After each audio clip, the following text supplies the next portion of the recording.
Tēnei te mihi kia koutou, ko te wiki o te Reo Māori, no reira he karakia, tīmata me te karakia, me te poko mihi kia tātou katoa, no reira.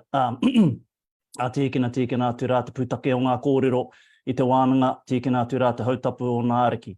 Kouwhatatea tāne te wānanga, ki runga ki enei ruanuku, kia koe te matapūninga, mai angi te matapū iho, ka whakamauai kia tīna. Tīna. Haumi e hui e. Tai ki e. Ka tangi te titi, ka tangi te kāka, ka tangi hoki a hauti hau Māori ora. Ko te mea tuatai me mihi atu kia rangi nui, e te iho nei ko papatu anuku e tākutu ake nei. Tēnā kōrua, kei ngā tini mate e o tini marae, hoki atu ki te kāinga. Ki te kāranga o hini nui te pō, ki te pō nui, ki te pō roa, ki te pō kaore o tinga, haere atu rā ki a waiki nui, ki a waiki roa, ki a waiki pāmama, whakapote ki te whai ao, ki te ao mārama, whanno, haramai te toki, haramai te ao, te hunga mate ki te hunga mate, te hunga ora ki te hunga ora, waiho rātou ki a rātou, tātou ki a tātou, tēnā tātou katoa.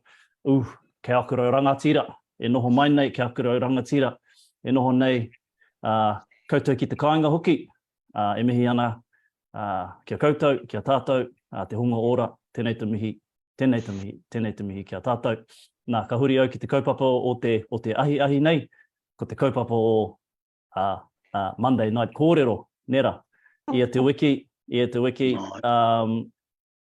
me mihi kauana kia koutou, ko koe Reo, ko koe Tanya, ko koe Damien, ko koe Tyrone, ia te wiki, ka haere mai ki konei, e kōrero atu, e kōrero teko atu, e wete, kōre atu ki te kēmu, e rā momo katoa. No reira, tēnā koutou, tēnā rā tātou katoa. Me mihi atu, everybody here, everybody watching, te wiki o te Reo Māori, just thought we would start off proceedings with a little bit of reo, and yeah, we're gonna get into it. So just a big mihi to everybody. I'm just gonna go grab some water, whānau. Be vaccine. So after all of that, yeah, get the man a drink. Yeah. I reckon we while Nick's doing his thing, Saturday, because I went over to my neighbours to watch the All Blacks game. You know, I figured go have a nosy. I ain't watched them since like the 2015 World Cup Grand Final between them and the Wallabies.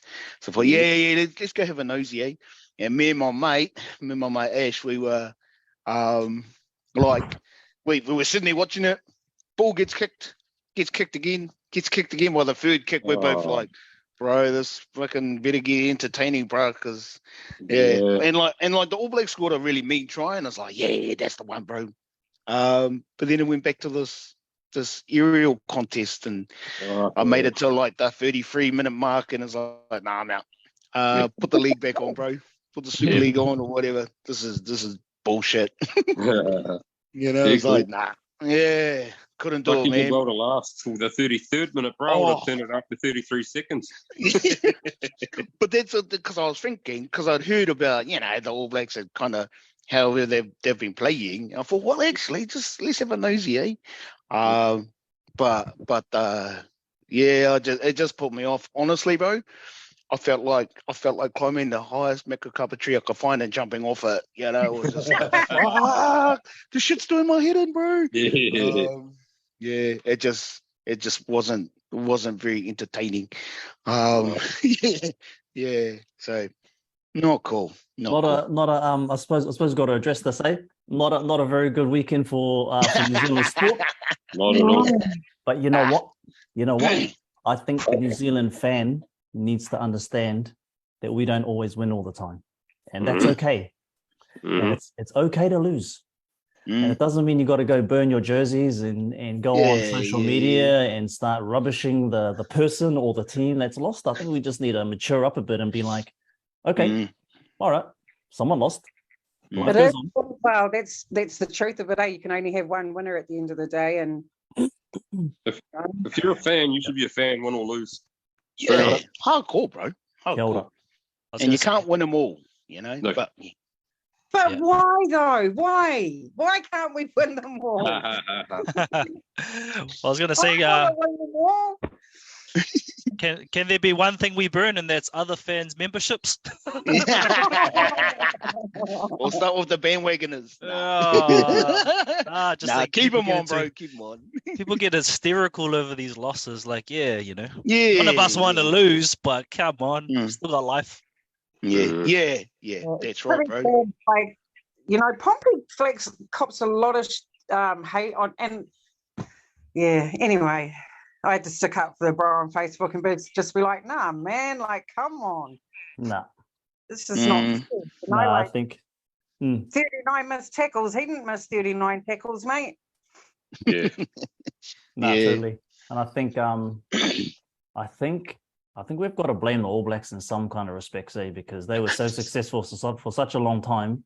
I think everyone just thinks that whatever we play or whatever bloody thing we do now, we've got to win it. But just coming back to what you're saying there, Tanya, if we did win all the time, you have to question the competition. You have to be questioning what the hell is wrong with this competition. I love being. I'm only joking, but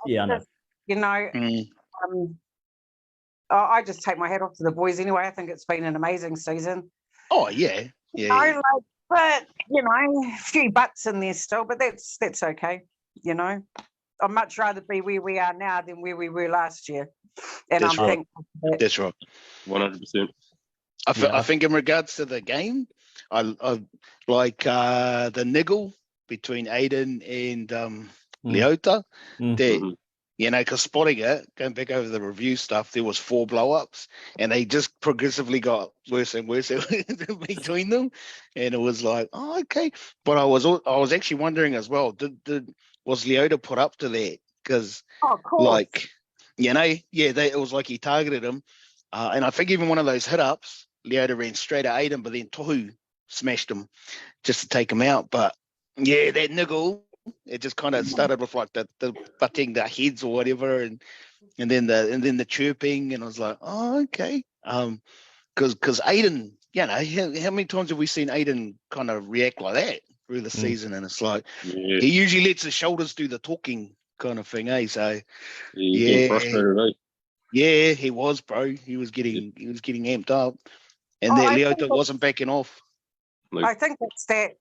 That island blood too, where it's just like, man, it's true. It's just, and they're just being that dominant male, eh? And that would have been the game plan anyway. Moses, you go out there and smash him. Addin, you go out there and smash him. And even before it kicked off, we all knew it was going to be a battle up through the middle, with our big forwards. But personally, I thought our defence was solid as at times, man. Our defence saved us. Yeah, man, we leaked in 5 tries, but there was a lot of good defending on our try line. And I thought our big boys handled their big boys really well. Yep. Yeah. They did. Think our downfall was our attack. There was just no attacking pressure, no attacking structure. But that's to be expected, with SJ going off, Dumming not playing. Yep. He kind of offers that, well, we know what he offers, just those ball-playing options, and you just didn't see it. And poor Tim White, I'm just like, bro, like, he must, I seen, he said, he was like, oh, no, all goods, we were prepared. I was like, yeah. First he gets told, oh, bro, you're up because Luke, Luke's injured. He's pulled his hammy, so you're up. Oh, next minute, couple of days later, oh, bro, and by the way, SJ's not playing either. So, but even Tamati said he was rusty, eh? He owned it. Thankfully, he owned it, and just I mean, I'll mention it some more from the stats review stuff, but only second game back, and it's like. Yeah, definitely swimming with the sharks, but I still believe he'll step up. He'll step up. Yeah, like what you're saying with Tans, I agree. I think in those early exchanges, the physicality, we didn't look out of place. I noticed most of the time it was like 4 in the tackle. It was just like, bro, these guys are up for it. But, slowly but surely over the game, it started to kind of take that control and started. Well, Yeah. two mistakes, 2 tries, but you know, that was unfortunate. I thought we really matched them for the physicality. I thought so too. I thought we actually matched them in terms of the physicality, and I think a lot of us watched the night before, and the question was, would Broncos match the physicality of Storm that's been there playing for a while? And I think Broncos matched them, and if not, did way better than the Storm. And I thought, oh well, maybe the Warriors will do that. And I feel we were just a little bit rough though. Like we matched the physicality part, but we still haven't matched that kind of 1% of where, you know, we go onto the tackle and actually, you know, think about safety of their ball. And it showed once we started dropping their ball and started, you know, causing a few penalties. I think we cost it ourselves, to be honest. I was wondering if a couple of those tackles, bro, like when Jazz dropped the ball, because I was watching him, and it was almost like he was waiting for the ref to, because I was wondering if it actually got stripped off him. Because again, there were 3 in the tackle, but I was like, and he looked pissed off, bro, because it was just like play on. And I think he was actually waiting for the ref to penalise him. Didn't happen. And even the officiating, and like I've been saying it all season about I don't like bagging the refs. But some of his calls were just like he was slow on the uptake, and some of those calls that they're waiting for him to penalise, but the Panthers have been doing it to everyone all season. They've been doing it for the last couple of years. They're just the masters of fucking slowing down the play, just loitering, being a nuisance. And it was last Saturday night was no different. You know, they get away with a lot. They actually get away with heaps. Well, all those things do. Before the Panthers, it was Melbourne that got away with, you know, real, you know, that kind of shit. And now Penrith's the new favourite team, and you know, that's all good. But I thought I was waiting for the ref to blow the whistle. I'm like, bro, like they're fucking lying in there for ages. Come on, you know. And they were, and I was just like, that's just, mate, just. But sadly we just. But honestly, I've always known Cleary was a good player, but just watching him against our boys, I was like, damn, man, like this the way he holds that ball up right until he's pretty much touching you. Yeah. He holds that ball up till he's right up in your face and then just does a nice little offload. He knows how to dig. Yeah, man. He definitely knows how to dig. Yeah, man. It's like, wow. I was just going to say... sorry, Hans. I was just going to say, I think, and again, we probably don't want to hear this, I do think there's obviously a little bit of bias to the likes of Panthers with some of those calls. But I think they're a lot more tidier in the ruck. And I think the reason why they get away with a lot of stuff, and I just had to rewatch it to make sure, they actually have 3 people in the tackle. And as a ref, you're looking at, you know, watching 3 people strip. When we're getting those tackles, we have 2 on and then one's kind of flailing away. So there was a few times where we got 6 again calls, and I was like, oh man, we're just not as tidy as the Panthers. And one thing I wanted to comment too, and I don't know if you guys noticed, especially in the first half, the Panthers were waiting for the 6 again calls. So it looked like they were playing and waiting for the opportunity. Once they got the 6 again, you see them lift. Like this is our actual chance to actually attack, because now we've got a whole nother set to go. And they did it a couple of times, and I was like, see, these guys, they've been here. They know they're just waiting for the penalty, the mistake to happen, and then they lift because they know that's the opportunity to attack. And again, it's just a bit of experience playing together. We've got experience as individuals. Now this is our first time we've got experience. Let's hope that they take it into the nights. I was going to say that too, Ty. Like, we've got to remember that this Panthers team that are playing together now, all but Kroisel and Viliami Kikau, I mean, this team's been playing together for what, 3 years? Is it the same lineup? So they know each other. They know each other, man, really well. And this is the first season for our team. We'll be playing together, you know, Walker, Marta, you know, just all of them. So, and in that respect, you've got to give the boys ups for that much, you know, that they've made it this far. But Panthers are they just know, man. They know their footy really well, really well. And that showed on on Saturday, but I'd like to see, man, I'd love to see Penrith and Broncos play each other. Mm. I will say this too. On doing the reviews and stuff, their third try to the young fella, Sunia Taruva, he put his elbow out. And so he scored. It was all simultaneous, but they only showed that front on angle once, and it wasn't reviewed.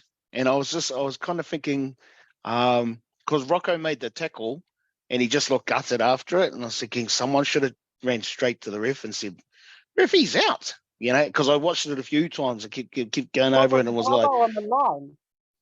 Yeah, you mean if elbow was out on the line?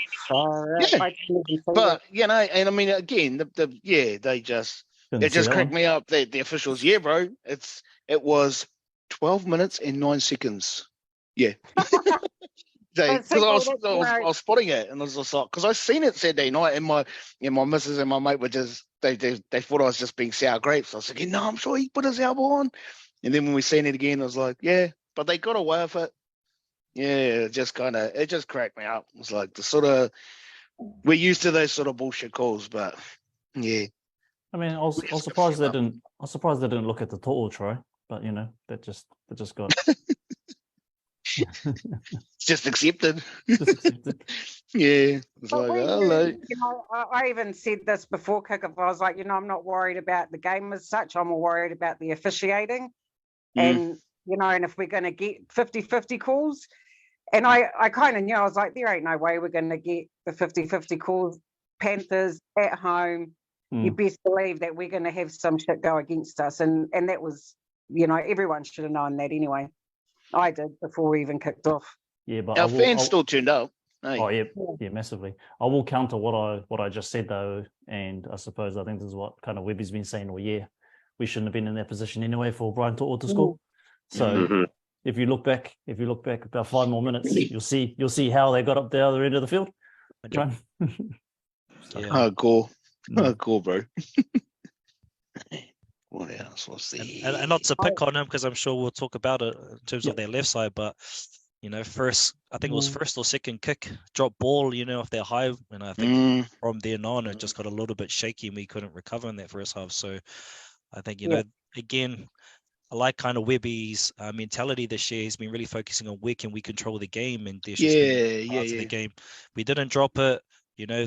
And even the first defensive one, we had an inside 10 penalty. It's like, man, those are real costly, especially when you're playing a top side like Panthers. So if we had done better in those departments, hey, who knows what the score could have been. But I think a lot of it was actually, and this is the positive I'm trying to say, is that we actually put ourselves on the back foot. What if we actually were able to play the game without being put on the back foot? Would have been different, potentially. And that's kind of how I see the positive in it. Yeah, and it did really highlight how badly we miss Shawnee.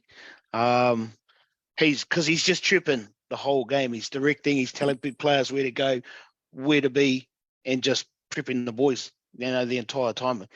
I mean, that's just me, but like without Shawnee there, and I really felt for Te Maire and Dylan, you know, and it's just like, ooh, it's a big assignment, bro. With less than a week, like a couple of days to prepare, kind of thing. So, but Sean Johnson is, he's a major cog in us moving forward, kind of thing. And, you know, so whatever happens this coming Saturday, it's be interesting to see if he's cleared to play. I hope he is. I really do. Because it's going to be hard yards without him if he's not playing. Agree. Look, there were a couple of sets where we started. I mean, we ended our set, should I say? There was a couple of sets where we ended in our 20, and we were picked from our 20, and and they were starting off, you know, within their 30, 40. You know, they were starting off in their 30. You know, fuck our last. You know, and I think that happened like 3 times where we were kept, you know, in our 20, 30 meter marks. So by the time Martin kicked it, bro, I was just like, oh my Lord Jesus. No, they were choking. They were choked up. Yeah. Putting their masterclass on how to choke a team. Yeah. making a swim in that deep water. And then even the kicks, right? We missed Sean Johnson's deep kicking game, and I think some of those kicks, when we got caught in 20 and 30, it landed on their 40, and I was like, oh, fuck. It really fucked up half the field, man. Shit. So I love the Big Barney when Cleary went to do their grubber and Barney full stretched caught it. I was like, well it's done, like a cricket, like a bloody he was playing Superman. I know. because he was buggered, bro. Yeah, he was out on his feet, but just the presence of mind to do that saved us. Yeah.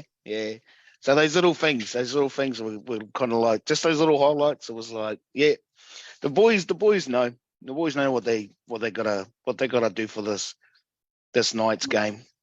Yeah, but you know, I think like the middle half of our season was great. You know, we were making some mean, just our attack. Like, I'm not so much worried about our defence. I mean, we're third in the comp for our goal line defence and stuff. So it's not the defence that really bothers me, except for, what that side of the field.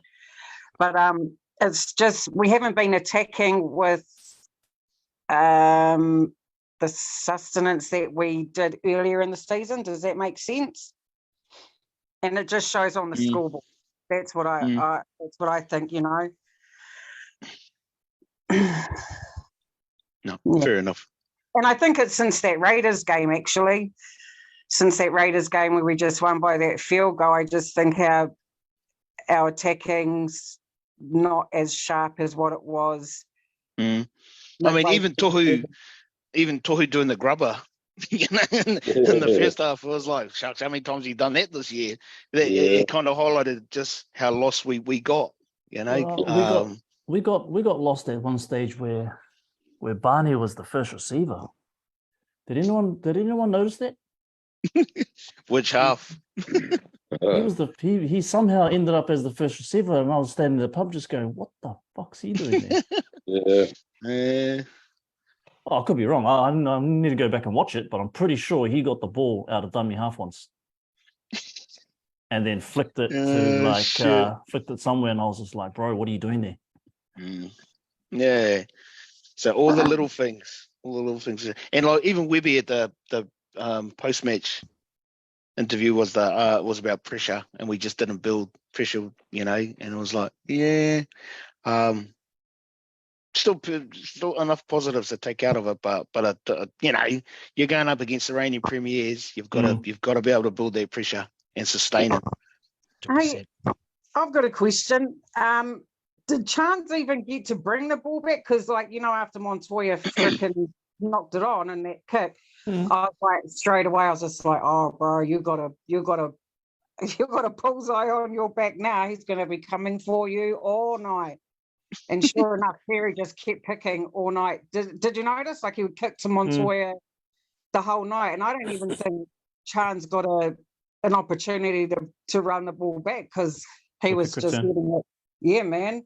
He was just getting it. Oh, I don't know, but he ran a lot. I wouldn't be surprised if he was our top runner again. Yeah, he did have some good run meters. They were actually lower than usual. I mean, kick return meters, like, because what I noticed that he kept kicking to the left side to Montoya after he dropped the ball. Montoya was probably doing majority because he was getting the ball the most on that side. He probably got the majority of the kick returns. You didn't do fickle with it. Return, but it was very minimal. I think Cleary in that spotted unfortunately a weakness and targeted very heavily. But I wanted to come back to you, Reo, talking about the pressure. Like that's all it was, man. Like these guys know how to build pressure, and other times if Dalen, bro, and someone's not there and you want to pass on the line, by all means. When you passed to Rocco Berry and Taruva was in front of him, I was like, oh shit, we're feeling the pressure. That's the pressure can, opening. Yeah. They knew how to build pressure, and there were times we were building it, and then we were just kind of, I don't know, wouldn't sustain that pressure. And I think if you want to be a good finals footy team, And again, I know we're only early in the finals, but I feel like Brisbane they leveled up to that. I felt like they're watching that Storm game. You see, they took a leap. I think the Warriors haven't taken their leap yet, and that's kind of a part that we want to see, especially against the Knights. Take that leap in terms of building pressure in finals footy. I just don't think there was any forward moving momentum going up the field. Like there just wasn't any. I think it was pretty non-existent, to be honest, for getting up the field. I'd even argue to say that we didn't really look like that we were in the game. I mean, we struggled just to make it to the 50. I mean, come on. Like, that's what I mean. Really struggled. I was just like, come on, boys. Like, you ain't going to fucking score tries from down that end of the field. And so there was a couple of... And as soon as it got to 18, I was like, oh, nah, we're not going to come back because, it just affects you so much mentally as well. I mean, if it affects us as fans mentally, can you imagine what it's doing to them? I was just like, no, not again. All I was saying at that point was, fuck, bros, please just get one try. I don't want to go out like that. Like, at least just get one try and just, and I know that sounds, I don't know. But yeah, I was just like, bros, just put some numbers on the board. Drop goal, anything. Yeah. I'll just, man. But hey, man, I don't think the scoreboard looked bad, but I don't think it was as bad a game. And I was thinking about that. Like, I think I've seen them play. The Dolphins game was worse, but half our players were missing. Yeah, that's right. But I don't think it was that bad of a game. In defence, hearts, yes. Attack, nothing. So. To me, it just kind of highlighted that how under the level we are as far as being competitive in the playoffs. In finals. We need to lift, otherwise we're not going to last too long, Yeah. And one thing that's the unfortunate truth.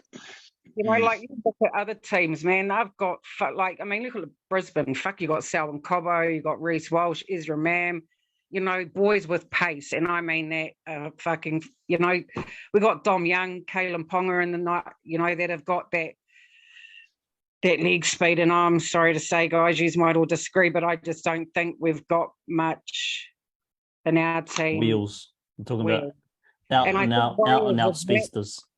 I think Warriors have lacked that for a few years, to be honest, just that pace that can match it with, the big teams in the comp. We had Reece Walsh. He's injured at the moment, but you look how fast someone like Luke Metcalf is, exactly. Yeah, but that's one player. That's only one player. I'm talking about across the board in your backs, Ken Mamalo. Herbert. No, I was going to say, I just don't think we've got the pace to keep up with other. And I'm not talking about all the players on our team. I'm talking about our outside backs. I agree. know what you're talking about. Agree a few They times. don't have that pace to keep up. Ain't no one catching Dom Young on Saturday if he gets that ball. And that's why, again, sorry, I sound like I'm a Broncos fans over here, but I'm not. But I think I'm looking at them as comparative of they finished outside the 8 last year, and obviously they had Reece Walsh kind of jump in. But the reason why I feel like they'll give Penrith a run for their money is because they got pace. I feel like they can play at their level, and then they can actually probably burn them if they get their chance. Where I feel like us as Warriors, we just need some Sean Johnson magic, and I think. I don't want to put the whole bearing on his shoulders, but it feels like it is that. We need some extra to that, and Metcalf was one of them with his pace and a bit of X factor there. But can we actually take that next leap? Can't see it right now, And not again, right now. No, not right now. But Webby's gonna have a plan for all that, cuz we're going to be one of the oldest teams, I reckon. A lot of our players are over, they're still young, but, compared to a lot of other teams, you've got a lot of 20. Luke Metcalf is the youngest, and the rest are, 25, 26, 27, older, and, But anyway. The Dolphins are... Yeah, the Dolphins have got an older crew. But they and what you were saying, Ty, because the Broncos I'm pretty sure they were wooden spooners 2-3 years ago, and it was just like, wow, first time ever. And just to see where they've kind of turned it around, it's like, well, good on them. I hope we do. I don't want to get too far ahead. This week, focus this week. Did you get your tickets, Ty and Nick? Got your tickets? Nope, but I'm still going to the stadium. Oh yeah, Nice. I don't need a ticket, but I'll still go there. But you need a ticket to get in. Obviously, I need a ticket to get in, but I'll still go there. Yeah. Regardless of I don't care. I don't get a ticket. I don't bro. go in. All good. I'm still going to be there. I'm still going to be on the outside. There's a big screen there. I can still interact with the fans. But Nice. Yeah. Fortunately, got one. Shout out to my cousin. She hooked us up. So Nice. going to the first game in a little bit. So I'm happy for that. So Nice. definitely keen for that. But I think this week, I'm not going to say they're comparable, but the path goes right. If we can beat the Knights, then we're going to have obviously versus the Broncos. We've got a chance for that final. With the way their Ponga is playing and the speed that they do have, I think this is actually a good warm-up game for Broncos.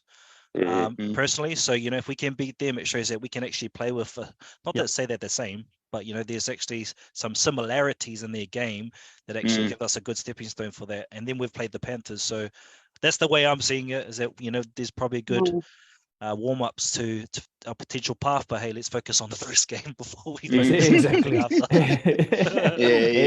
exactly. We've got these Knights that are going to come here, underdogs, I suppose. I use these kind of fingers up here as underdogs, but they're on a high, bro. They're on a 9. They're on a 10 game high. Is it 10 games?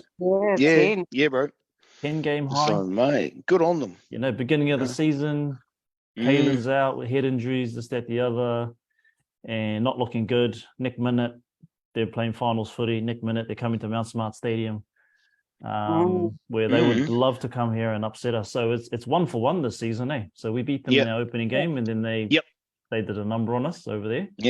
Bro. Quite comfortably, I think I remember. Yeah, and they smoked us. Yeah, but they've been on a high. So they're coming over here. Just got a couple of questions over here from Ken Clark. Sean is the heart and soul of the Wars team. We look deflated. Kiri Topo Hokena, are we all at the game Saturday? ? Yeah, bro, I'll be there. The whānau over here, though, unfortunately. Next time. Why are we acting like the season's over? We're not acting like the season's over, cuz. No. Well, we got the Knights next week. Easy dub. Ooh, we got the Knights next week. Easy dub. Ooh, I like that. I don't know. Love the enthusiasm, though. Yeah. Oliver Gerling, we will beat the Knights up the Wars. So on that note, I think it's only fair we swing it over and start talking about some player ratings. So this young man is our resident metalhead. He's the CEO, owner, and founder of the Manawatu Metalheads. Sure. Soon to have some merch coming out soon, I think, and a band. He's looking for a drummer, a bassist, a lead guitarist, a sound engineer, and a frontman. And a groupie. And a groupie and a bus. And a couple of venues. It's our resident bro here with the dreads. Damien, I believe you are on our forwards today. That's correct, bro. Let's go, my bro. What you got for us? Let's go. All right. So I'm going to start with our alpha prop, AddinFonua-Blake. I thought he wasn't as alpha as what he normally is. Like everyone's been raving on about how he's probably maybe top 2 props in the NRL. Well, I thought James Fisher-Harris fucking owned him, eh? It's crazy. Anyway, stat-wise, he only played for 59 minutes, which is a little bit under what he normally does. He had 133 total running meters, 55 post-contact meters, 1 tackle break, 2 offloads, 33 tackles, 2 missed tackles. So it was a solid game. It just wasn't a spectacular game, which Addin normally does have a spectacular game. So I've given him a rating of 7 out of 10. Mitch Barnett, our fellow prop, had a real nice offload, which led to Wade Higgins' try. I thought that showed some real skill.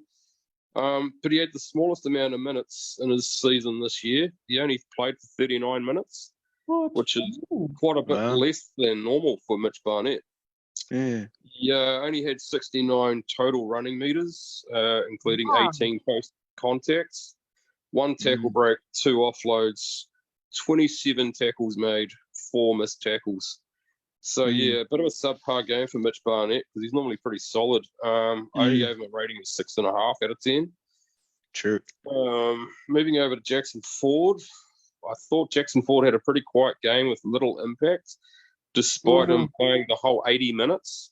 He only had 46 total running meters, including 18 post-contact meters. He had 1 tackle break, 39 tackles made, but 8 missed tackles. So, yeah, not a great game for Jackson. Given Jackson Ford 4 out of 10. And Jazz gave Jacko a spray. Yeah, he did. Trying to do the offload and or flick the ball on, whatever. But I was just like, damn. And it was good too because it was hard and fast. You know, Jazz get barked at him and then just gave him a pat on the back kind of thing. You know, and I was like, yeah, that's the one, bro. Yeah, it was all. But you could tell Jacko was ripped up. You know, making mistakes like that because he got the ball ripped off him. The final play of the game, Cleary ripped the ball off him. Yeah, and it's just like, and even then Jacko was like, "Fuck." Yeah, not a great game, Jacko. Are those run meters? Are those run meters down to the fact that we played a lot of our ball in our own half kind of thing? So like, you know, it's our wingers and our centers trying to get us out of the area. Why maybe he didn't get the ball as much? I think a big part of it will be the fact that we only had, I think it was 43% of possession. Yeah. But still, I mean, like, okay, let's say you are a lot of the time getting out of your own field. Your forwards should be doing some of that mahi. You know, you can't just put it down to your backs purely. You know, when that's a big chunk of what your forwards should be doing, getting you out of trouble. But yeah, moving on to Marata Nikore, number 12. I love the tackle he put on Lindsay Smith, but I thought he offered little in offense. Again, you know, lack of possession and what might maybe a part of it, but still, stat-wise, it wasn't great. 55 minutes played, only 36 total running meters. Wow. 36. Cogger had his number though, eh? He was running at Cogger all night, and Cogger was nailing his tackles. So, yeah, wow. Yeah, 36. 17 post-contact meters. He had 2 tackle breaks, 32 tackles, and 2 missed tackles. So, yeah, I only gave Marata 4.5 out of 10 because I just didn't think it was a very good game. But just those meter numbers, just those numbers in regards to meters, just shows you how dominant their defence was, eh? Like they were getting off up that field, and that's what I was saying about us starting our sets or finishing our sets from our 20 meter. Like we just weren't making, you know, like we found it hard to even get out of our 50. So that's probably, you know, if you look at those meters gained or none meters gained, should I say, that's, you know, it's obvious, you know. It's disappointing. Yeah, it's disappointing. In brighter news, I will now review Tohu Harris, captain. He had a busy game. He worked his ass off. He played for 80 minutes. He had 7 kicking meters, as we referred to earlier. 113 total running meters, 17 post-contact meters, 56 tackles made. Nice. Which is just insane. 4 missed tackles. He was put on report for the crusher tackle, but luckily it's only a fine because, quite frankly, we can't afford to have him suspended. Yeah. I give Tohu Harris an 8.5 out of 10. Nice, bro. So collectively, I gave our forwards only 6 out of 10. I thought it was a little subpar for a playoff game. I suppose that's a fair score, man. When you kind of like look at the game and, like, you know, those stats obviously speak for themselves. But you look at the game, that couldn't really do much. Everyone's talking about how much of a loss Sean Johnson is. And you're absolutely right. But when your forwards are only playing like that, how the fuck is any half supposed to do well? Yeah. Exactly. And just if anyone's curious, I went and looked at a few of the previous games, the Dragons and the Seagulls games that we had. Looking at both Murata and forward, they definitely had a lot more ball and their run meters were a lot better. So if we look at the Seagulls game, they both had 10 runs and they had 90, 99 and 80 meters. So I think part of it is the boys getting forward, but it's possession. We drop the ball too much. We get too much penalties against us. We don't run as much and we don't get up the field. Like I feel the bottleneck is if we can hold their ball a lot longer, have a bit more of their ball, maybe we'll do way better than we did. Yeah, because you can see our shape take shape when we were on their 20 meter, not often, but when we were there, it looked familiar. It looked like a very familiar shape when we were going forward. We just obviously couldn't execute it. Yeah. Okay. Come on, bro. Cheers for that. I'm gonna switch it up. Actually, I want to swing it over to the interchange. Our interchange hero coming to the Warriors. First Warriors game this year, bro? Third. Okay. You're gonna bring the baby? You're gonna bring the baby? Baptize the baby? I reckon. No baptizing the babe this one. So I'll get baptized on the head myself. There's a slot on Warriors Fan TV for the baby if you want to bring the baby on, bro. Nice, bro. Document the journey. Anyway, over to our bro, Tyrone, the man who's looking after our interchange. Cool. Thanks for that, Nick. So yeah, obviously I had the interchange. To be honest, I was so immersed in the game, I wasn't watching every individual as I should have. So I had to actually go watch the game again to kind of see what they actually did individually. So we'll start off with Jazz. I thought he was all right. I think, to be honest, I remember the first time, or I think it was the second ball he had. I think that drop ball, I probably remember that more than anything. Because obviously you want your boys to come on, bring that energy, change the game, and change that game, and you don't want to change the game and give them the ball is kind of the thing that I was thinking about. So in terms of that, 2 errors and 2 handling errors. So that's 4 errors throughout the whole game, which is quite a lot considering you're versing the Panthers. 4 missed tackles. Especially that's kind of someone in the middle, that's a lot. And again, I'm going on these first so we can get these out of the way, because I actually did think he was running hard. He does bring a lot of energy into his runs, and he was all over the place in terms of tackles too. 21 tackles. He was out there, and actually made 61 meters. So he made more than our second rows, and he wasn't even out there as long. So wow. Shows he was actually putting in some work out there. And he's one of the faster player of the balls too at 3 seconds, which is I always kind of pay attention to that, especially for people coming off the bench, because that actually shows a lot as well. But yeah, I think for me, my mind was stuck on that drop ball. So for this week, I gave Jazz a 6. Thought he did all right. But again, sometimes those errors can be costly, and it was costly for us this week. So in terms of our next man, Sirinen, he actually had the highest tackle count on the bench. He had 24. I actually think he's been trying hard. Even last week against the Dolphins, he was all over, trying. I think he was the last man that sometimes missed those tackles, but he was really trying. But I'll be honest, besides that, I don't, I was probably watching the game too much and didn't really watch too much of his individual efforts. So I can't actually say, even when I was watching the game back, I was actually missing him in play. But I did think he was out there. He was trying. So I gave him also a 6 this week. Nothing too spectacular, nothing too special, but thought he deserved at least a 6. For our next person, Curran, I believe he should start, but hey, all hail Webby. We trusted him.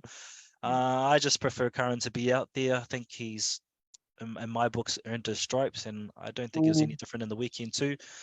He was one of the guys a part of the try, especially when Barnett did the pop. He just fed it through the hands, got it, and they eventually got to Dallin, and we all saw what happened. Again, I think he tries hard. I did notice that, especially on defense, even Barnett too, when I was watching him, they actually get across. So once they've finished their assignment, they make sure to help the packs by getting across. And I think that's really important in these games, is to not kind of fall asleep, just stand flat-footed. So I did notice all the kind of little parts of his game out there. And yeah, had 15 tackles, had one kick defuse, and I was trying to remember what that one was, but one kick defuse, and was close to 90% in terms of tackle efficiency, which is what you want to see, right? No one trying to get past. That's the way. You want to see that tackle efficiency up there like that in the late 80s, 90s. And I agree with you, Ty. I think Josh would start as well. I think he makes a huge difference, and just bring Jackson Ford off the bench for a bit of impact. Exactly. So, yeah, I thought he was probably one of the better ones on the bench, and so I gave him a 7 this week. Sure. He was solid this week. And then our last man on the bench, we had Mr. Freddie Lussick. Did nothing wrong, but only had 9 minutes. And again, can't really change too much in a game. Oh, you can. I'm sure you can actually bring a lot of energy, but we were already down by so much at that time, and he was purely to come on, I guess, for cover to make sure Egan could probably get through the game. And yeah, the stats don't really show too much. He had 100% tackle efficiency, but he tackled 4 times. So hey, positive. But yeah, I guess for Freddie, I gave him a 5. Simply only saw 9 minutes of him. Can't really rate too much of his game. What I would say interesting though is that I was wondering who they were going to put as the 17th man. Many of us may have thought Bunty should have gotten a go because we're versing a big heavy forward pack, but they decided to go with Lussick. So this must have been Webby's understanding of maybe we need another 9 out there instead of another big forward. I don't know. That's what's just interesting to me. Like, why did they pick Lussick over another big forward? Maybe Webby thought of something from his experience being at the Panthers. So yeah, that's my scores. I think average just under 6. I thought the interchange was all right, but I do think it'd be great to have Dylan Walker come back to that bench, probably for Freddie Lussick's position. Yeah. Have Sean Johnson back into that 7th spot. But yeah, that's me. Awesome. Nice, bro. Nice. Thank you. Good, man. All right, I'm going to swing it over to our resident Wahine. Your job tonight is to tell us how awesome our backs were. Outside backs and centres. Watching. So our backs, our centres and our wings. I'm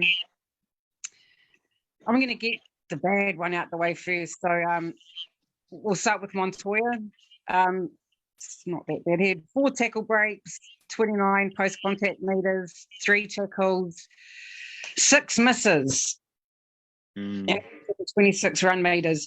So his tackle efficiency last week was 70%. This week it's dropped down again to 68.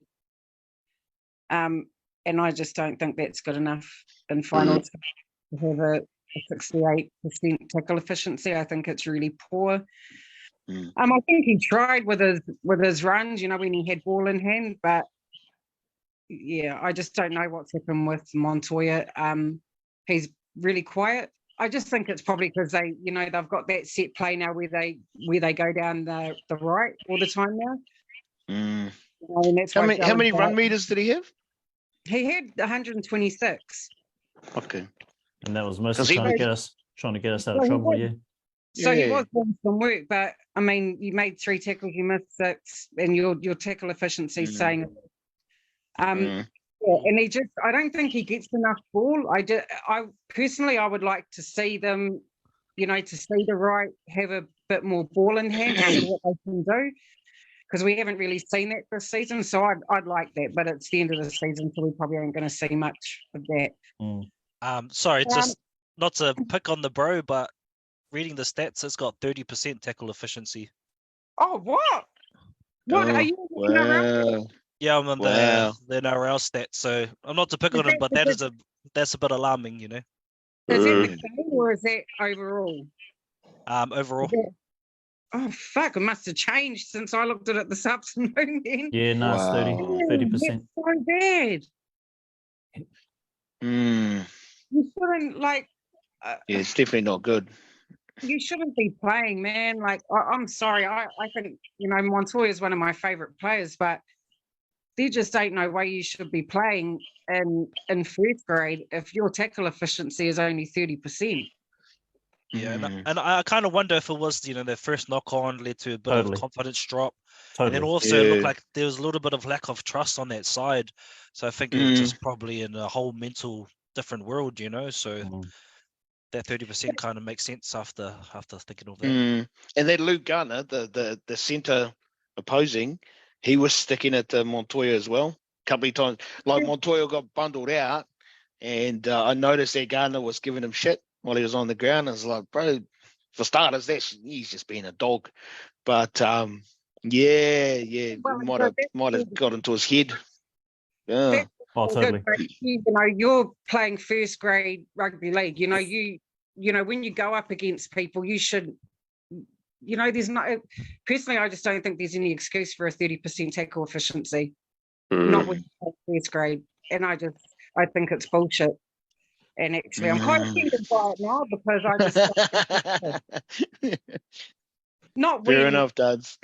Not when you've got teammates that are at 90% and you're on 30. It's just like, brother, what are you doing out there? Bit of a liability. Confidence definitely was shot. It was definitely shot after that mistake. So we'll move over to partner in crime, Adam Pompey. So Adam, 16 tackles, 4 misses. You go again. So just on that left side, you got 10 missed tackles. Damn, Pompey. There were 39 missed tackles throughout that whole game, and just out of, from our centre and our winger out there on the left, there's 10 of them. Yeah. So anyway, 29 post contact meters, 84 run meters. And that's all about. That's all I'm gonna say about that.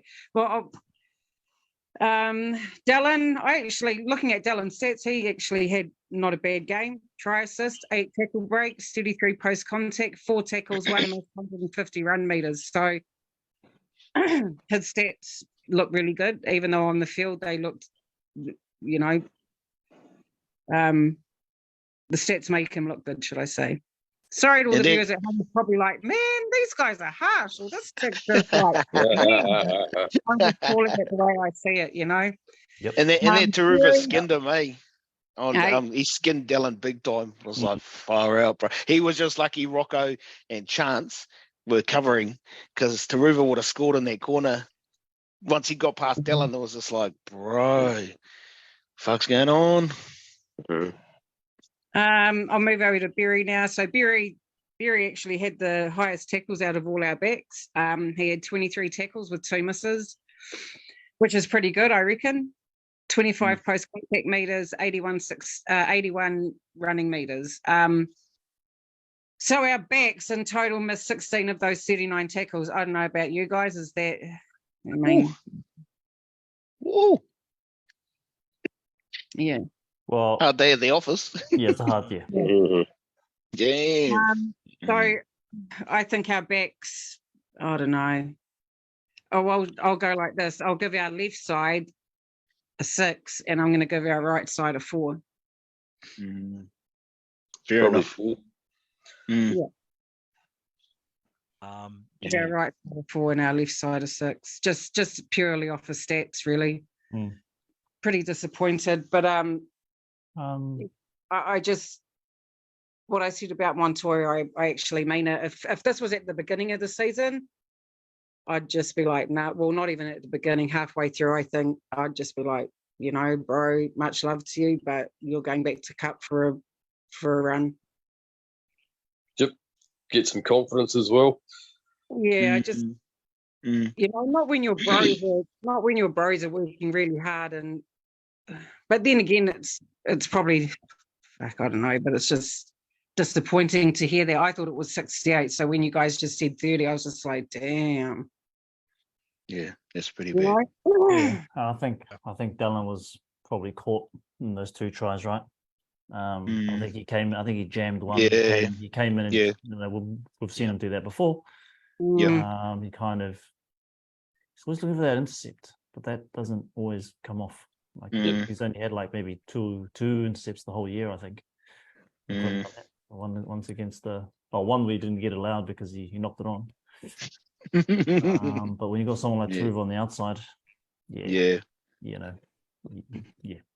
And I think that try where he did jam, the second one, you got it. It might have been the second one. When he did jam, you got to be a bit earlier, but also like the Panthers, man, like Crichton's pass, like fuck, that's like high level shit that happened there too, you know. So it shows you have to be a second quicker than the average team you're playing. But then there was the other try where Taruva got around him and him and Berrio caught flat-footed, and I thought, maybe we got to blame the forwards, they're not coming over. But when I watched it, Biden and I think it was Curran, they're pushing over. So these guys didn't trust their middles and just kind of the Panthers go through their hands. So I think for both sides, I think more so for Montoya and Pompey, there seems like there's was confidence, but just trust there. It's like there's a lack of trust in our outsides. And one thing I would say, as much as we're being real and talking real on it right now, like I hope at the game on Saturday we're picking them up. Like, again, oh yeah, bro. As much as we don't want to see them probably in their positions, and I know a lot of them get flack, they're on our team. We have to pick them up on that Saturday. Yeah, absolutely. They're gonna have to be out there, but we just have to call it real on tonight. And there looks like a lack of trust, and there's definitely something they're gonna have to work over in the off season. Of are these the right players in these positions? Yep. Dalen looked like he's got a spot, but the other three might have a bit of a challenge with our depth coming through. Yeah, because the amount of times on both sides when they were spinning it wide, and then we'd just get. Like the defensive line just held its place, and then we just end up running out. And I was just like, "Fuck, really, bro?" There was no shape, no body, no. I couldn't believe. It was just I couldn't believe it when we ran out. I was like, it was I think that's really. That's how far. That's how far out of touch or out of outside our systems we were when Pompey and Montoya ran out. Was both, yeah, they both ran out. Yeah, like they ran. They did. Yeah. And it's like, wow, really, bro? Yeah, I know. But there was just no. Don't get me wrong. Like I fully next week I'll be there and I'll be amping and supporting them. But I'm just like that. It's just weak. It's a weak effort, and I think we didn't come this far this season to be only, cracking a percentage like that. It's the wrong time, and it's the wrong end of the season to be making those kind of mistakes, because defense wins games, man. It's as simple as that. And we've been on it all season. Yeah. And I think it's, like everyone might think, oh, she's harsh, she's mean, but I'm just calling it like I see it for this game. Yeah, and this game, he's had a bad game, and he'll know that more than anybody, but and he's not going to fix it by next week, and I know that because it's happening all season. Yeah. But I do think you're right, Ty. You had a good point. It's about I think it's a trust thing with him and Pompey. Like he doesn't trust his inside man. Maybe that's why he jams in.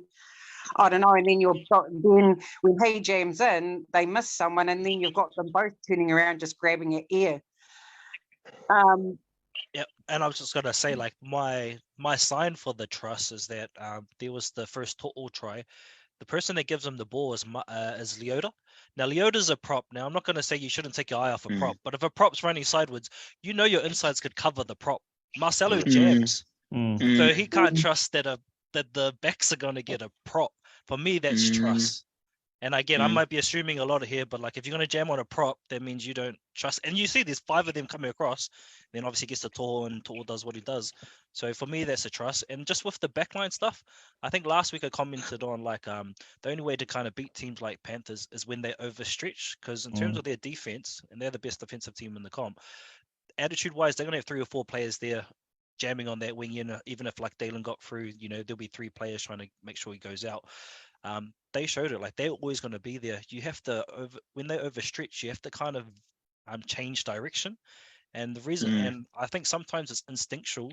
And again, I just want to highlight the Broncos game. There's a time where Walsh noticed that Storm overstretched, and then he knew instinctively to go back the other way. And I think that's what the Warriors didn't show. And this is what Sean Johnson shows, and even sometimes Metcalf is like, when people overstretch, they know to change direction or do something different. And I feel Warriors just went through their hands, and then we found our way to the sideline half the time. So it's that kind of stuff. And, you know, hopefully, I know we'll be doing their homework just to make sure that we have a bit more depth. But that's where we need Johnson to change it up a little bit in those times. Fuck, but I just saw did you see the quick interview they gave Johnson after the game? No. Oh, bros. I was like, I hope he's playing mind games. I really do. Because they're like, so you're playing next week? And he was like, oh, you know, well, he didn't say yes. He didn't say no either. But I was just like, bro, you come on now. Like, we need you. Don't be scaring me like that. Like, I want to know what's going on. We need you, cuz. Yeah. We need SJ, I did catch that as well. SJ mentioned the whole next man up. It's like, what does that mean, bro? Are you in or out? A couple of cryptics going on there. Yeah. I think he'll be named on the team list this week for sure. He'll be named, but I'm pretty sure that Volkman will be on the extended as well. To cover bases. Absolutely, bro. We'll see tomorrow though, but yeah, that's my Picardo anyway. Well, but yeah, sorry, Montoya, you know, love you, you're Warriors, but come on, brother. Come on, cuz. Come on. Nah, all good. Sounds awesome. Over to our spine. Our spine. So I'm interested to hear some of your analysis, my cuz. So can you please enlighten us? Yeah, no, thanks, bro. It was a hard one actually to rate, because straight off the top for me, it was like our spine looked ordinary, you know, and but notwithstanding, you know, Tamati and Dylan, both in makeshift roles. Dylan's covering standoff. Tamati's been pushed from standoff to halfback, you know. It was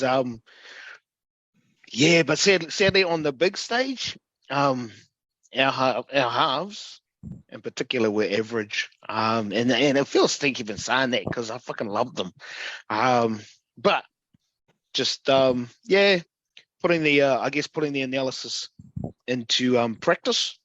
I'll go from my lowest score to my highest. They're actually quite similar. Right. I'll start with Dylan. So yeah, felt for the bro. Ran sideways a lot and got shut down a lot. Good on defense. He was lining guys up. I mean, obviously lacked cohesion with his outside runners. And it was good that Dylan helped with a lot of the kicking, you know, in regards to bombs and stuff. But definitely got found out. Like Ty was saying earlier, I think I'd rather see him coming from the bench, go back to their bench role. But you know, it is what it is. We needed he needed to step up and just kind of he was in that position, you know. But the standoff and the halves are your orchestrators for pretty much everything. So Dylan, for me, his stats, 49 run meters, 15 post contact, 19 tackles, but 8 missed tackles. His was the highest count out of the spine. So yeah, that was pretty bad. Played all the first half and 35 minutes into the second. So I actually gave Dylan a 5 out of 10. Not his usual position. More of a stopgap, but we the bro got caught out. I like that he's a strong defender. That side of him, he's solid. You know, he'll make his tackles. Not only make his tackles, he'll put them in. Right. Next, his partner in crime, Tamati. A lot of pressure for him to step up, and took the majority of the kicks. Solid on defense. Made Cleary drop that ball in the first half. You know, but yeah, definitely has to step up this Saturday. Yeah, you know, if he's staying in that halfback role. But yeah, kind of, it did look like at times that we were just caught in the headlights. There was no one, our halfback and our standoff weren't giving direction. You know, weren't taking the game by the scruff of the neck, saying, "Okay, this is our next play. This is our next move." Blah blah blah blah blah. Yeah, and I felt for them. No one directing the ship, eh? Yeah, because there was no one directing the ship. Yeah, and it was hard. It was hard to watch.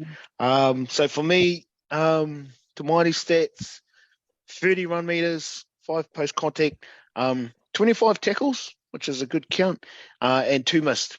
And he was on for the duration, both halves. So yeah, to Mighty, 2 games deep, I gave him a 5 out of 10. Right. Chance, our fullback, popped up when he needed to, but he was down on his usual run meters. Yeah, so he was solid on his returns. He was trying to make those yards. There were a couple of sets where him, Chance, Dallin, and Montoya, they did kind of break out. It just wasn't that much. So you know they and Dallin, Chance, we were saying before, saved Dallin's ass, saved him from a serious downtrow. But he, just wasn't as didn't have as big an impact. I think it was going into the second half, saved a try, but then fumbled the ball on the ground. But I'd rather that than them scoring. So yeah. So Chance ran for 175 meters, 36 post contact, 7 tackles, 2 misses, and he was on for the duration as well. I felt it was a below par performance from Chance. I gave him 6 out of 10. And Wade. Wade for me was trying. He was trying all game, but I think he was trying a bit too hard. There were plenty of times where he was more so in the first half than the second, but he was shooting out at dummy half a lot. And I'm not sure if it was because of the Panthers were just shutting us down, but like Wade generally gets the timing on those snipes bang on. But it was almost like he was forcing it. He was trying to just make his contribution, or but it was he got skinned. Pull a rabbit out of the hat kind of thing. Yeah, it was almost like he's trying to take it on himself, and again it was that communication stuff. Got skinned by Edwards, but even in that play, because you could hear the ref calling him out, so he was waiting for the ref to call him back onside, and by that stage Edwards was gone. He's played better games all season, but Saturday wasn't one of his better games. So his stats: ran for 84 meters, 14 post contact, 52 tackles, which is his saving grace, really. His defensive work. 4 missed tackles, but you can forgive that when your numbers are that high. On for all the first half and 31 minutes into the second. So yes, I gave Wade a 6 out of 10. So he's one of the best players on the field, actually. Yeah. Oh, he just I felt like he was just kind of probably trying a bit too hard. But that was just my take on it. My overall rating for the spine was 5.5 out of 10. Nice. That's me, bro. No, come Yeah, like we said last week, right? We'd have to play. We all did our ratings, and well done to Damien and Tyrone for calling it. Well done. I think we're all just thank you, bro. Thinking with our hearts and not our heads. Yeah. All thinking with our hearts and not our heads. When we saw the SJ wasn't playing, I was like, I hope we don't get thrashed. That's all I could think about. I was hoping that it'll be within 10, 12 points, because I think that'll be quite good if you can keep the premiers within 12 points and you're missing your star halfback. But nah, it wasn't to be. It wasn't to be. Well, we weren't just missing our star halfback, we were missing our halves, both our halves, really, weren't we?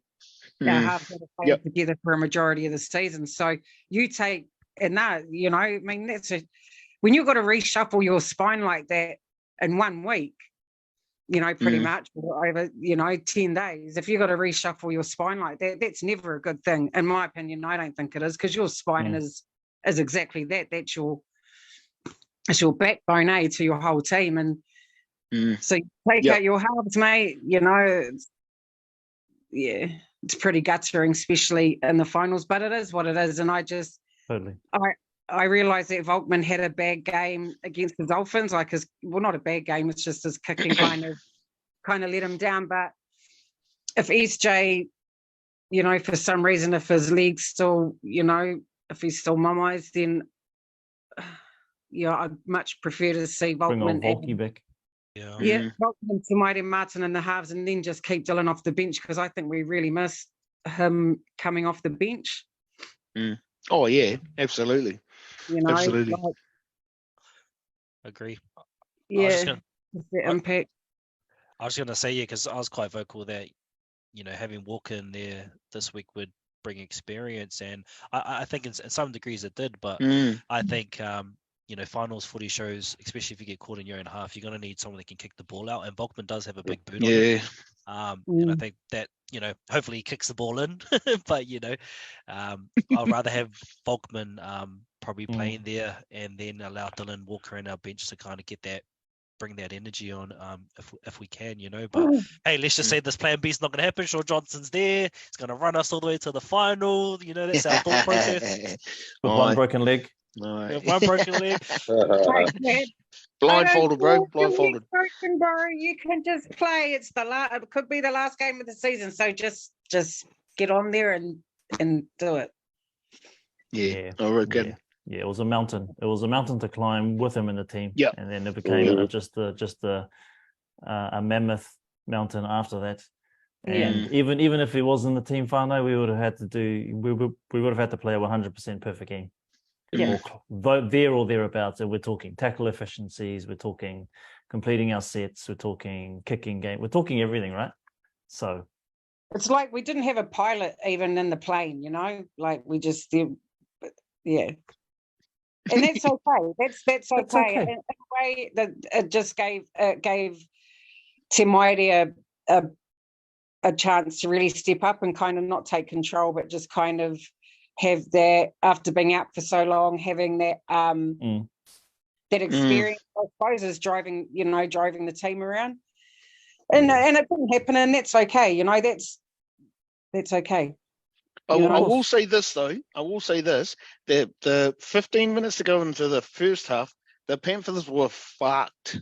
They were defending, and I think it was Fisher Howard's done a tackle, or they were running the ball out, but he was on his haunches, man. He was and he was gasping, you know. And they as good as they are, we had them on the rack. We just took the wrong options when it was time to execute, and it was just like, but no, we had them at different times throughout their game, because it stood out. It was just like, wow, if only we'd gone, well, retrospect, but we had them. They were fucked at different times, and they were blown through their asses just to stay in it, just to kind of.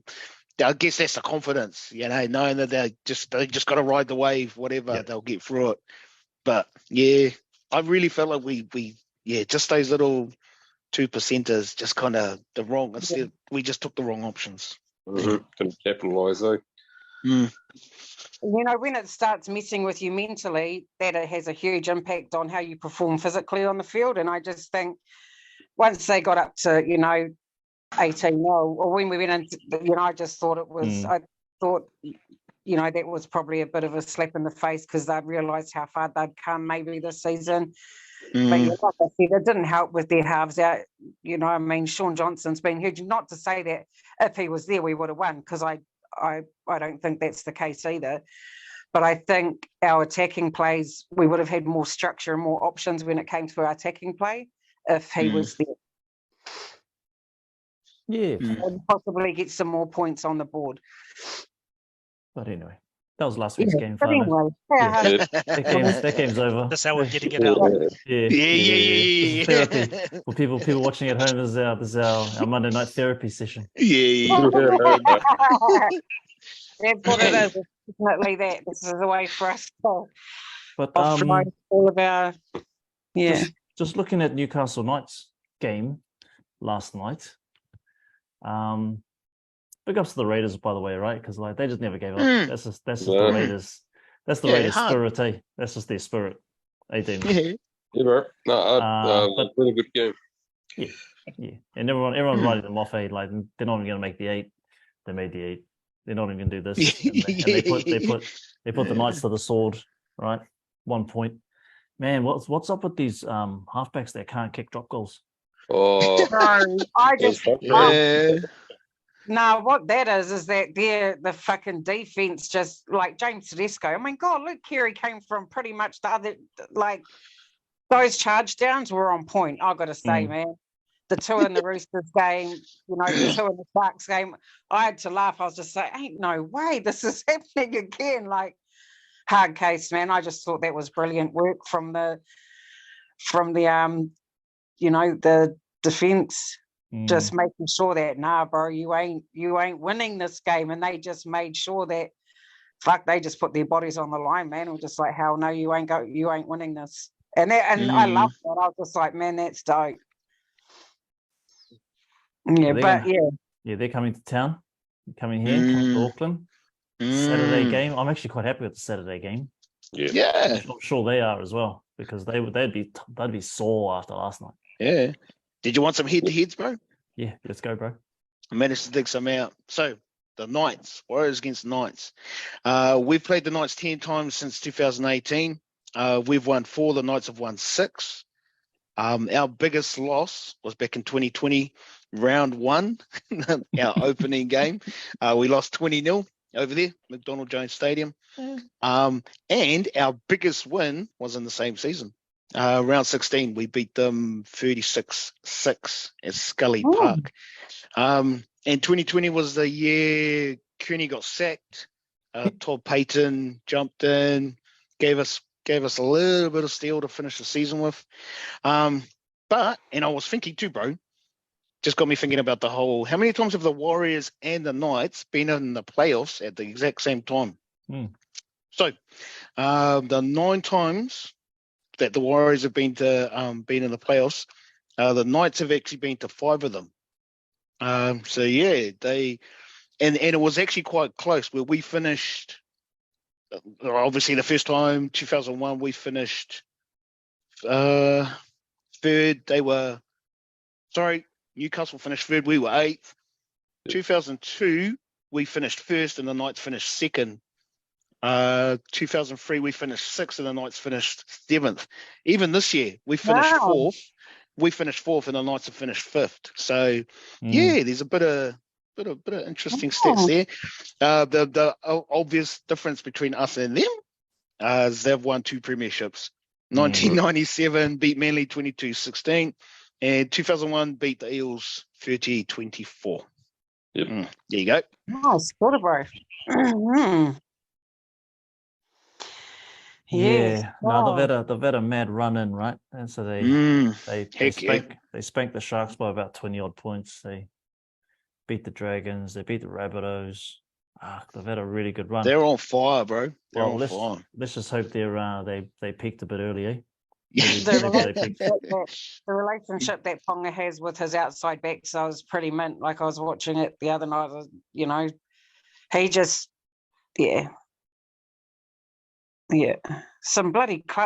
He's like for a fullback. It's weird because he plays like a half, but not. Does that make sense? Like he's a fullback, but he sets up all the plays like a halfback usually would. Yeah. Hopefully he burns himself out come Saturday. Hope he does. Hopefully the extra 10 minutes has burnt them all out. Yeah, let's Yeah. hope so. But then, Yeah, you know, I we reckon. talk I about. reckon they played the grand final way. All that emotion and reckon? everything, they'll be fucking shattered after that, eh? You reckon, bro? I reckon, I hope bro. so. I think I wouldn't be surprised if they come out looking a bit flat. Oh, I don't know. That would be choice. And as per usual, I'm just nervous about their wingers and their centres. You got Marjo, Bradman, Dom Young. Who's the other centre? Bradman Best, Marjo, Dom Young. Who's the other one? The veteran. Gagai. Hmm. Dan Gagai. Gagai. Oh, yes. Fuck, how Yeah. could I forget that, man? He's having a great season too, Dane Gagai. I just want to put it out there. Oh, But- he's always been class. He's always Yeah. been a classy player. So yeah. Yeah. I think Tawhiri Matia might have heard you. Now the rain's going to come on Saturday to even it all up. Yeah. Well, it's here now. Yeah. Oh, true. It's here now. It's been here all day. No, I haven't yet. No. It's raining here in Wellington all day too. Far out. Oh well, it is what it is. Eh? Hey man, we finished in fourth. Fucking Exactly. we could finish in third or second. We never know, but it all depends on the boys and what they bring to the table on Saturday. I'll be running home from work again because it's shit. Well, Home advantage, hopefully, will kick in. Yeah, Hopefully I the think weather's so. on side. a lot of hopefullys. Yeah. Hopefully this player plays. Hopefully these players tackle. Yeah. We just can't afford to play. We can't afford to play the way we did on Saturday. Yeah, but we play like that, we're going to get smoked. Well, here's the thing, bro. We've already played like that. So what's to say that we can't play like that again? You know, and we don't know what's going on with the boys. You know what's going on and the bloody stuff. They might come out there and play again, exactly how we played before. So Agree. Oh, It could all be the same. Stop Could be. boosting my bubble, But I'm going. We're going to get the dub. I think we're going to get the dub this week. I'm with Damien, and I feel like they played their final this weekend. But I kind of hope it does rain so we can beat that fucking Omen. It's when it doesn't fucking rain. Break that Omen and go hard. Nah. I want to beat that Omen round. I want to beat that Omen round 1 next year, bro. Not round 1 fucking semi-final. Yeah? Not in the semi. That's just too much, bro. That's asking too much from the boys. No. Everyone's like, yeah, out. Sorry, go Nick. Go. No, I'm just concerned. I'm going to be overthinking this all week now. I'm just like, man, fucking hell, those centres and that better step up and our wingers. Yep. Because it relies heavily on them. Because you know, like I just said, the relationship Kalen has with his outside backs, with his wingers, Marjo and Dom Young and Bradman Best and Dane Gagai, man, that back line's quite potent. I mean, yeah. Who do you think is going to be chasing the kicks, and where do you think the kicks are going to be going all night? They went fucking last on Saturday night. And who's chasing those kicks? Oh, what? Whose kicks? Our kicks. No, their kicks. Who's going to be chasing those? Who's going to be chasing those kicks all night? Exactly. Dom Young. How tall's Dom Young? Fucking 7-9 foot. Fucking something. Yeah, He's like a basketball player. His dreadlocks make him even 5 meters taller too. Yeah. So look, I think Penrith have shown a bit of a blueprint for the Knights. But I hope you're right, Damien. I hope they are knackered as hell and emotionally drained. Same, bro. At least we all got a 7 day turnaround. Yep. And I'm going to bring my bias out here. The Knights and Panthers. They ain't that level that's yet. true.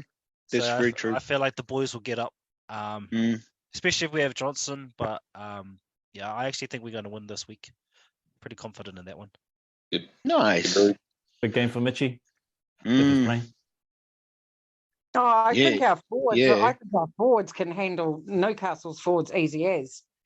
Like who you got there? The Saifidi twins, Fitzgibbon. I don't If his see shoulders that. good, Fitzgibbon might be out.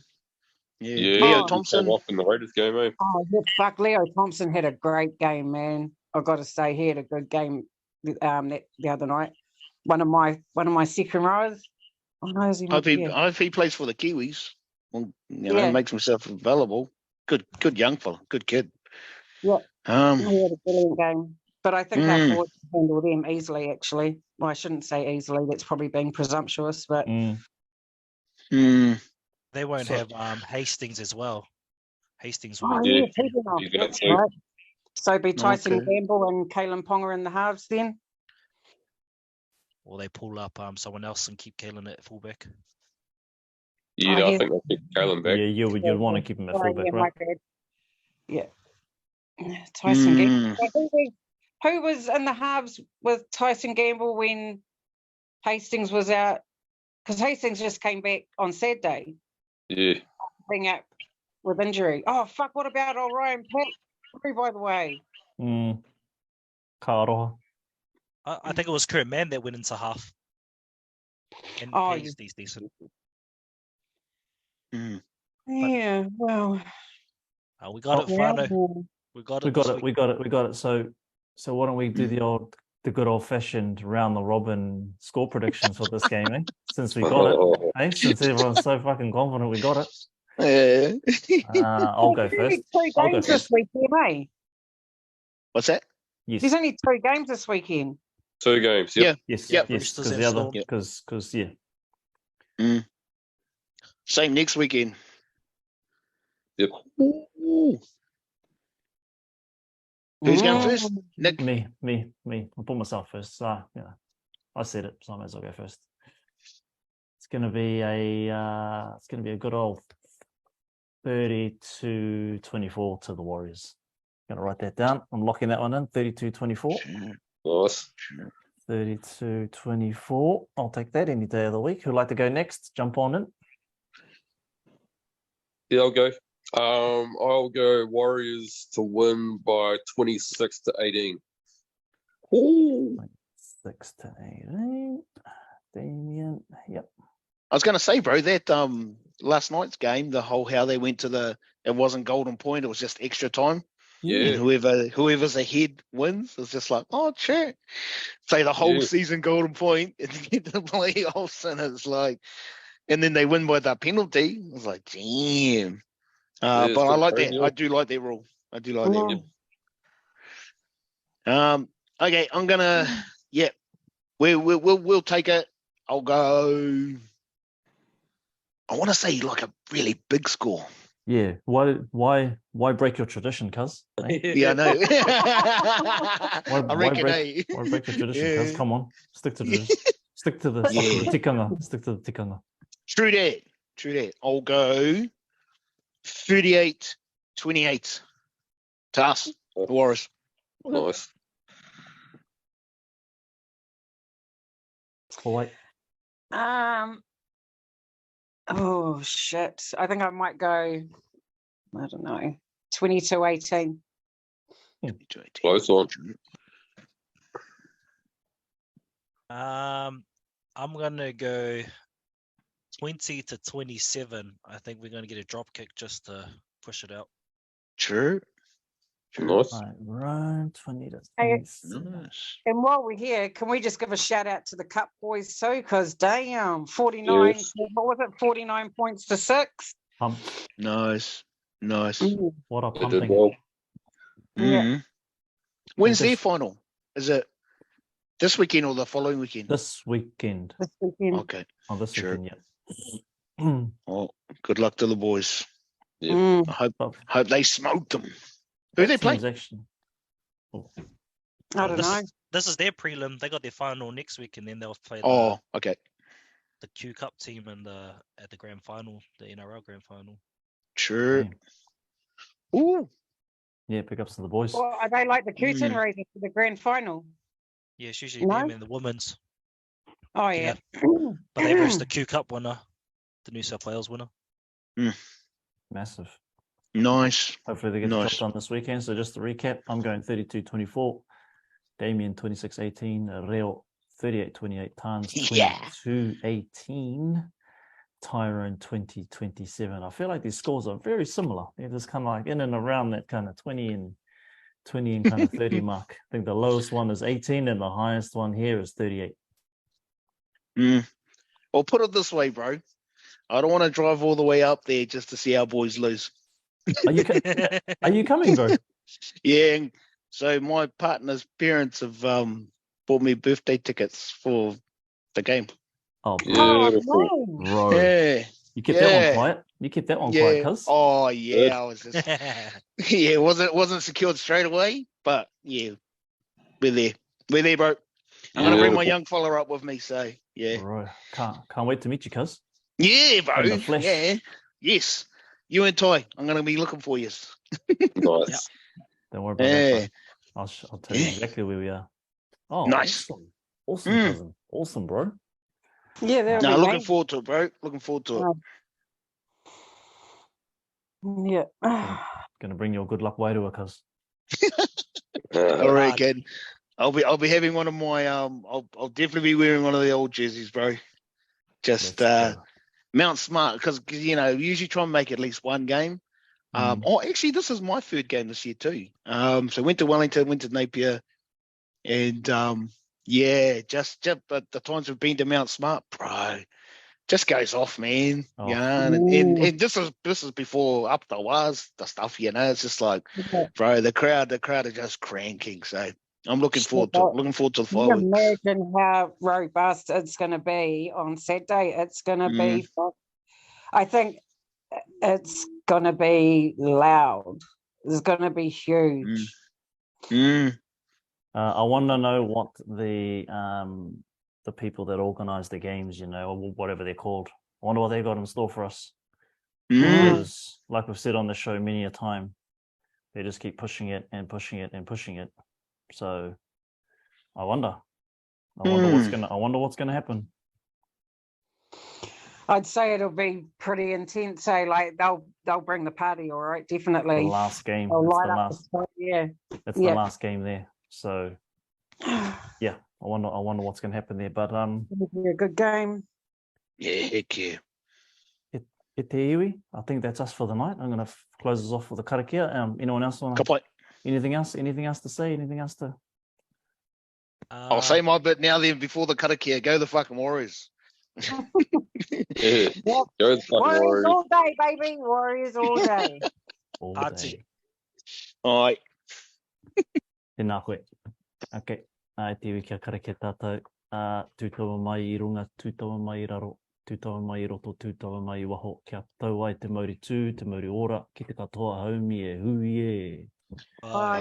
Ki E te iwi, have an awesome night. Kia kaha ki te Reo Māori, and see you guys next Monday. Reo, we'll see you on Saturday. All right. I'll see you guys Looking forward to it. Great. Awesome. Have a mean time, and we'll see you back here Monday. Have a mean time. Keep safe, Reo. Yeah. No. Have a good one, bro.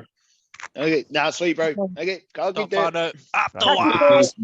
Go the fucking Warriors. Go the fucking Warriors.